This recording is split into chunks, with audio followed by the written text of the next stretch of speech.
Fin de la campagne présidentielle à Madagascar, les candidats favoris ont tenu leur dernier meeting ce week-end.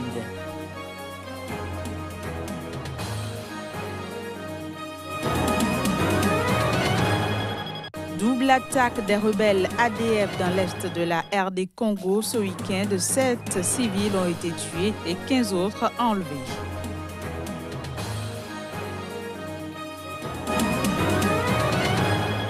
Puis tournée africaine du prince Charles et de son épouse. Dans ce cadre, ils ont effectué une visite au Ghana.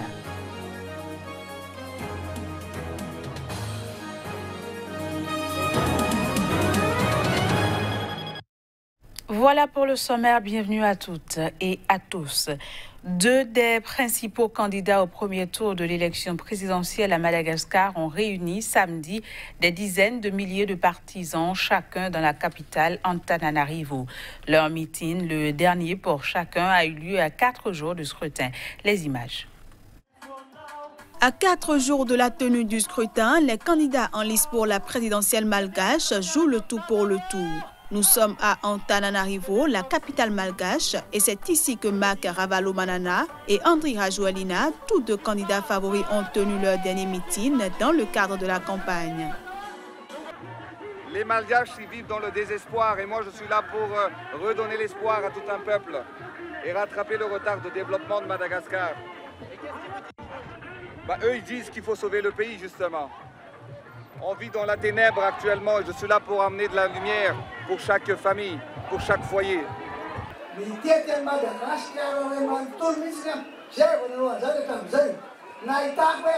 J'ai sillonné tout Madagascar et c'est la première fois que je l'ai fait. J'ai vu toutes les conditions de vie des gens, comment ils vivent. Nous avons pu visiter 157 localités, y compris des régions et des districts, des communes et des petits quartiers. Je suis content. Cela m'a permis d'avoir de bonnes idées en tête. Plusieurs choses en tête pour améliorer la vie des Malgaches. Dès que nous serons vainqueurs, je vous dirai quelles sont mes idées et nous agirons très vite.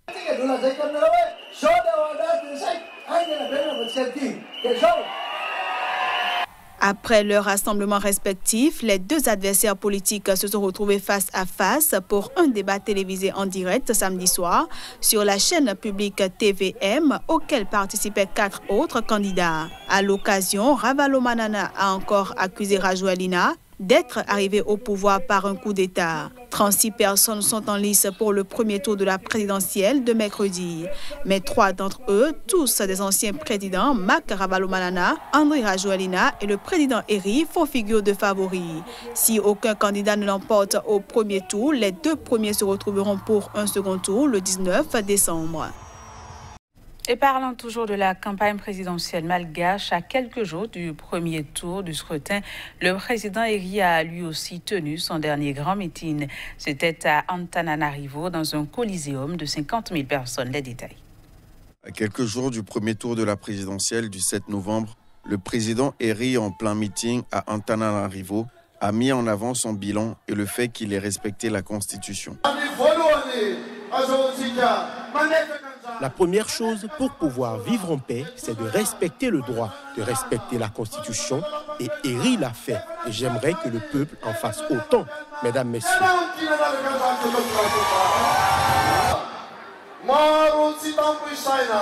Les travaux que l'on a accomplis sont innombrables. Le niveau de vie de certains Malgaches a augmenté dans les régions où l'on cultive la vanille, le girofle. Le niveau de vie a augmenté. On a fait un barrage des adductions d'eau. On a donné des semences et des engrais. On a fait appel à des techniciens. En 2 ans, nous pourrons être indépendants au niveau agricole, mesdames et messieurs. Le président Eri a occupé la magistrature suprême de 2014 à septembre 2018, date à laquelle il a dû démissionner conformément à la Constitution pour se représenter. Ce journal se poursuit au Cameroun. Plusieurs dizaines de partisans de Maurice Kamto, candidat malheureux à la présidentielle du mois dernier, ont été arrêtés ce dimanche à Bafoussam. C'était lors de manifestations contestant la victoire du président sortant, Paul Biya. Reportage. La crise est née de la réélection avec un score écrasant du président camerounais Paul Biya. Reste de mise. Plusieurs dizaines de partisans de Maurice Kamto, le candidat malheureux à la présidentielle du mois dernier, ont été arrêtés ce dimanche à Bafoussam lors de manifestations contestant la victoire de Paul Biya. L'information a été confirmée par les autorités locales et des témoins. Ces interpellations par la police ont eu lieu en 2 endroits de Bafoussam, capitale de la région ouest, où les partisans de Kamto manifestaient. Des membres du mouvement pour la renaissance du Cameroun MRC, le parti de Maurice Kamto, avaient annoncé qu'ils avaient l'intention de manifester ce dimanche à Bafoussam pour protester contre les résultats de la présidentielle du 7 octobre. Maurice Kamto, qui se proclame président élu, a demandé vendredi dernier à la communauté internationale de recompter les voix. Il avait proclamé sa victoire dès le lendemain du scrutin, 2 semaines avant la proclamation officielle des résultats. Réélu pour un 7e mandat consécutif avec 71,28% des voix contre 14,23% pour son adversaire, le président Paul Biya prêtera serment demain 6 novembre, 36 ans jour pour jour après son arrivée au pouvoir en 1982. Direction le Togo où quelques milliers de personnes ont manifesté ce samedi. Objectif, demander la libération des personnes arrêtées pendant les grandes manifestations de l'opposition au président Faure Gnassingbé depuis 1 an. Reportage. Nouvelle manifestation au Togo. Quelques milliers de personnes étaient ce samedi dans les rues de Lomé pour demander la libération des personnes arrêtées lors des grandes manifestations de l'opposition au président Faure Gnassingbé depuis 1 an. Nous avons la semaine dernière organisé une campagne dénommée Une bougie pour la liberté afin d'obtenir leur libération. En vain, l'honorable député Abia observe une grève de la faim depuis plus de 2 semaines afin d'obtenir leur libération également en vain.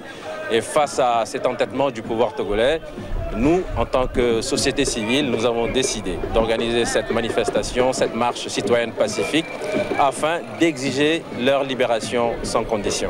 Nous sommes là pour apporter le nécessaire soutien des politiques aux membres de la société civile. Il est indispensable pour que la situation s'apaise, que les personnes détenues arbitrairement, surtout dans le cadre des manifestations, soient libérées très vite. À l'appel du Front citoyen Togo Debout, qui rassemble de nombreuses organisations de la société civile togolaise, les manifestants ont convergé vers un parc de la capitale togolaise. Selon eux, une 50aine de personnes sont toujours détenues dans les prisons togolaises depuis les manifestations organisées ces derniers mois par la coalition pour demander la démission du président Faure Gnassingbé. Nous manifesterons jusqu'à satisfaction de notre revendication. Les personnes encore en détention doivent être libérées immédiatement et sans condition, a déclaré David Dossé, porte-parole du Front. Ce dernier exige également l'arrêt du processus électoral en vue des élections législatives prévues le 20 décembre, conformément à la feuille de route de la communauté économique des États de l'Afrique de l'Ouest CEDEAO. La principale coalition de l'opposition avait appelé ses partisans à boycotter le recensement électoral qui a pris fin le 25 octobre dernier. 2 attaques ont été lancées par des rebelles ougandais musulmans dans la nuit de samedi à dimanche dans le territoire de Béni, dans l'est de la République démocratique du Congo. Bilan, au moins 7 civils tués et enlevés et 15 autres enlevés. Reportage. 7 civils ont été tués et 15 autres enlevés ce week-end en République démocratique du Congo. C'était au cours de 2 attaques lancées par des rebelles ougandais musulmans dans le territoire de Béni, dans l'est du pays. Selon un responsable de la société civile du territoire de Béni, les rebelles des forces démocratiques alliées ADF ont attaqué simultanément les localités de Mongboko et Oicha dans l'extrême nord de la province du Nord Kivu. Toujours selon la même source, ils ont brûlé à Mongboko un conducteur dans son camion, tué 6 autres civils, tandis qu'à Oicha, ils ont tué une personne et enlevé 15 autres. L'administrateur du territoire de Béni a avancé un bilan de 7 civils tués et 15 enlevés, dont 10 enfants. Les ADF sont des rebelles musulmans opposés au président ougandais Yoweri Museveni. Ils sont présents sur le territoire congolais depuis 1995. Ce groupe, sans revendication claire ni leader connu, n'a jamais lancé d'attaque d'envergure contre Kampala, mais sont tenus responsables depuis octobre 2014 d'une série de massacres contre des civils dans la ville et le territoire de Béni, avec un bilan de plusieurs centaines de morts. Ces rebelles sont également tenus responsables de la mort de 15 casques bleus tanzaniens au cours d'une attaque d'une base de la mission de l'ONU en RD Congo en décembre 2017 à Semuliki, plus à l'est, vers la frontière avec l'Ouganda. Le prince Charles et son épouse ont rencontré Osei Tutu II à Kumasi, au Ghana. Cette rencontre entre dans le cadre de sa tournée africaine pour se préparer au Brexit. Reportage. Dans le cadre de sa tournée africaine, le prince Charles et son épouse se sont rendus au Ghana, où ils ont rencontré Osei Tutu II au Palais Mania à Kumasi, au Ghana. À quelques mois du Brexit, la tournée royale africaine vise à célébrer le partenariat du Royaume-Uni avec les pays du Commonwealth.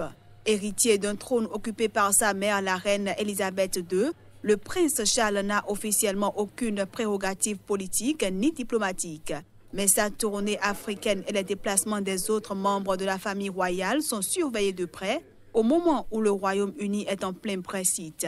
Stimuler les échanges commerciaux avec les 52 autres pays du Commonwealth est un moyen de compenser les pertes du Royaume-Uni entraînées par le départ de l'Union européenne, son plus grand partenaire commercial. La tournée ouest africaine commencée en Gambie par les membres de la famille royale britannique devrait s'achever lors de leur visite au Nigeria du 6 au 8 novembre. Puis en Guinée équatoriale, le parti au pouvoir a expulsé 42 de ses militants, parmi lesquels figurent plusieurs anciens cadres du régime. Il leur est reproché notamment leur participation présumée à un coup d'État que Malabo affirme avoir déjoué fin 2017. Voici les détails. Le Parti démocratique de Guinée équatoriale a décidé de l'expulsion définitive de ses frères militants pour leur participation à la tentative de déstabilisation de la Guinée équatoriale, vainement perpétrée le 24 décembre 2017 sous le patronage d'un groupe de terroristes et de mercenaires. Voilà la résolution prise ce vendredi par le parti au pouvoir à l'issue de la tenue de son conseil de discipline. Parmi les personnalités du parti expulsé figure l'ancien ambassadeur de Guinée équatoriale au Tchad, Enrique Nchou Ngansomo, l'ex-directeur de la sécurité du président Teodoro Obiang Nguema, Julian Undo Nkumo, un ancien juge du tribunal de Bata, Ruben Clément Ngonga Nguema, ainsi que le juge Matteo Biang et le fils du ministre de l'Intérieur, Clément Ngonda Nguema Ongene. Dans un communiqué, le deuxième parti de l'opposition équato-guinéenne, Convergence pour la démocratie sociale, a rappelé avoir annoncé en masse que la tentative de coup d'État avait été organisée au sein du parti au pouvoir, ce qui confirme et justifie le mécontentement généralisé à l'égard de la mauvaise politique du régime Obiang. Pour mémoire, début janvier, Malabo avait annoncé avoir déjoué un coup d'État et l'arrestation d'une trentaine d'hommes armés tchadiens, centrafricains et soudanais au Cameroun, où ils sont toujours détenus. Le procès de cette tentative de coup d'État pourrait se tenir en février 2019 prochain, selon des sources proches du pouvoir Malabo. Les négociations pour l'extradition des mercenaires étrangers arrêtés et détenus au Cameroun tardent cependant à aboutir. Voilà, ainsi prend fin cette édition. Merci de l'avoir suivi. Au revoir et à bientôt.